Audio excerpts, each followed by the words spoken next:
स्थिति में आए हो उसी स्थिति में ही जाना पड़ेगा। तो क्या करो? बोले नाम का खजाना बढ़ाओ, जितना हो सके नाम जपो, क्योंकि व्यक्ति के जीवन में दो ही वस्तुएं साथ जाती हैं, एक तो जो तुमने पाप किया है और दूसरा तुमने जो पुण्य किया। आप जो पाप करते, किसी को पीड़ा देते, किसी को कष्ट देते, हम भूल जाते हैं, किसी की बेईमानी कर ली भूल गए, लेकिन याद रखना वहां पे सब कुछ हिसाब हो रहा है। एक एक रुपया का हिसाब किया जा रहा है।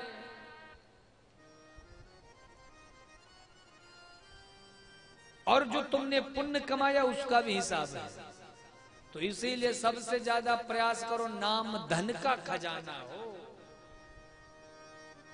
हाँ। और जब नाम धन का खजाना बढ़ेगा तो निश्चित रूप से जब मृत्यु आएगी तो वो भी दुल्हन बन करके आएगी। भगवान कहते हैं बड़े प्रेम से गदगद होकर करदम को, करदम कौन? जिसने अपनी इंद्रियों पर विजय प्राप्त कर, अपनी इंद्रियों का दमन कर लिया हो। बोले सुनो शादी कर लो। करदम जी बोले ना महाराज, शादी ब्याह के चक्कर में नहीं पड़ना, बड़ा झमेला है। बोले नहीं नहीं कर लो। क्यों? मेरा क्या फायदा? बोले तुम्हारा तो एक ही फायदा होगा। क्या? बोले हम खुद तुम्हारे यहाँ पुत्र बनकर आएंगे। अब तो करदम ऋषि प्रसन्न हो गए। बोले आप बेटा बनकर आओगे? बोले हाँ। बोले यदि आप बेटा बनकर आओगे तो इससे बढ़िया क्या बात होगी, हम ब्याह के लिए राजी। लेकिन अब ब्याह के लिए एक दुल्हन भी तो चाहिए, कन्या भी तो चाहिए। ठाकुर जी बोले उसकी चिंता मत करो, हमने बोल दिया है। किसको? बोले जो मनु महाराज है ना, उनकी परम सुंदरी कन्या है देवहूति, उसी का ब्याह आपके संग होगा। लेकिन सुनो, वो जब आपसे ब्याह की बात करे ना तो ये मत कह देना कि नहीं नहीं हमें ठाकुर जी ने पहले से बता दिया, तो गड़बड़ हो जाएगी।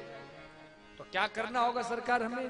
बोले पहले कम से कम 2 बार तो मना करना कि हमको शादी नहीं करना, ताकि उनको लगे कि महात्मा है, हम जबरदस्ती कर रहे हैं, नहीं तो महात्मा की इच्छा नहीं है।